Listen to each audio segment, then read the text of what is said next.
আসসালামু আলাইকুম।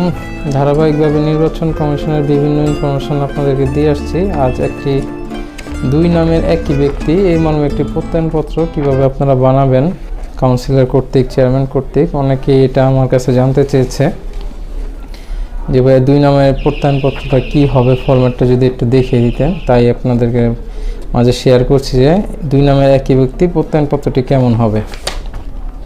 কাউন্সিলর পেডের ভিতরে এইভাবে আপনার ছবি লাগিয়ে উনি টাইপিংয়ের মাধ্যমে এটা লিখে দিবে।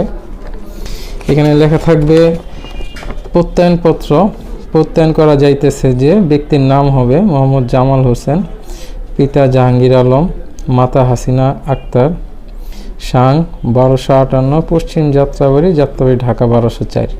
ঠিকানা ইস্তে আস্তে দুইটাই লিখে দিতে পারেন। আমি এখানে একটাই লিখেছি কারণ এটা ইস্তে আস্তে একটা ঠিকানায় দিব এই জন্য।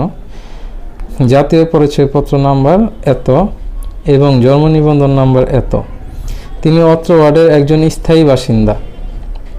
জাতীয় পরিচয়পত্রে ভুলবশত তাহার নাম জামাল উদ্দিন ছাপা হয়েছে।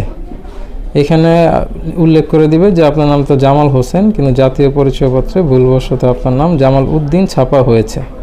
প্রকৃতপক্ষে জন্ম নিবন্ধন এর সনদ অনুযায়ী তাহার নাম জামাল হোসেন। আমার জানা মতে জামাল হোসেন ও জামাল উদ্দিন দুই নাম একই ব্যক্তির। জাতীয় পরিচয়পত্রে তাহার নাম মোহাম্মদ জামাল হোসেন সংশোধন করে দেওয়ার জন্য সুপারিশ করছি। আমি তাহার জীবনের সর্বাঙ্গীন উন্নতি কামনা করছি। বাস এতটুকু লেখাই, এটা লেখে কমিশনার সাহেব, চেয়ারম্যান সাহেব ওনার সিল স্বাক্ষর করে দিবে। এটাই দুই নামের একই ব্যক্তি। এখানে যদি আপনার বয়সের কোনো সমস্যা থাকে, বাবা মায়ের নামও যদি কোনো সমস্যা থাকে, ওগুলো উল্লেখ করে নিতে পারেন সাথে।